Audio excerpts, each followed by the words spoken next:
Assalamu alaikum kabajamtoota hordoftoota keenya hundi keessan fayyaa akka taatan abdii qabna. Baga viidiyoo haaraa keenya kan guyyaa irraa xiinxala keenyatti baga nagaan dhuftan.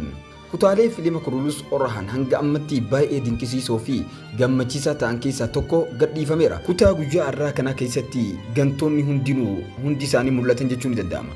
Haa ta'u malee gaafii guddaan sammuu nama hundaa keessa jiru kutaa itti aanu keessatti maaltu ta'uudhaaf deema? Sababni isaatis hanga kaleessatti Yigit kan namoota hedduu biratti miskiina jedhamuun beekamu amma gantummaa isaatiin deebii namoota hedduu hawwachuu eegaleera.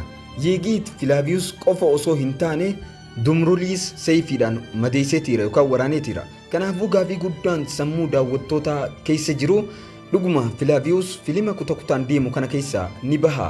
Alaaddiin Bey shahiidee ni ta'a. Deebii gaafiilee kanaa baruuf hanga dhumatti viidiyoo kana daawwachuu hin dagatinaa isiniin jenna. Chaanaalii kana subscribe gochuudhaan nu cinaa dhaabbadhaa isiniin jecha kabajamtoota daawwattoota keenya maddoota seenaa yeroo ilaallu duutii Alaaddiin Bey bara 1331 fi 1333 gidduutti akka ta'e ni mul'ata. Akkasumas akka hayyoonni seenaa tokko jedhanitti Alaaddiin Bey lola irratti hin duune garuu sababa dhukkubaatiin ni du'a. Kanaaf Alaaddiin Bey yeroo ammaa kana fiilima wal duraa duubaa kana keessaa hin bahu. Kana jechuun nam fakkii Alaaddiin Bey yookaan namtichi bakka bu'ee Alaaddiin Bey hojjechaa jiru kun yeroo muraasaaf fiilima kutaan deemu kana keessatti mul'achuu itti fufa. Haa ta'u malee kutaa itti aanu keessatti nam fakkii Balabaan yookaan kan bakka Balabaan bu'ee hojjetu shahiidee ta'uun isaa carraan guddaan ni jira.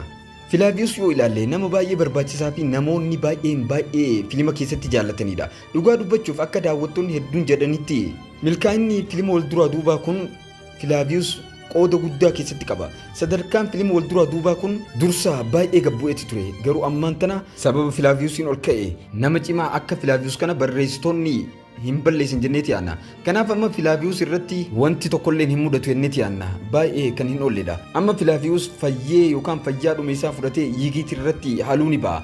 Kanaaf waa'ee kanaa isin maal jettu? Dhuguma isin Filaavius ni jiraateettaniiti yaaddoo?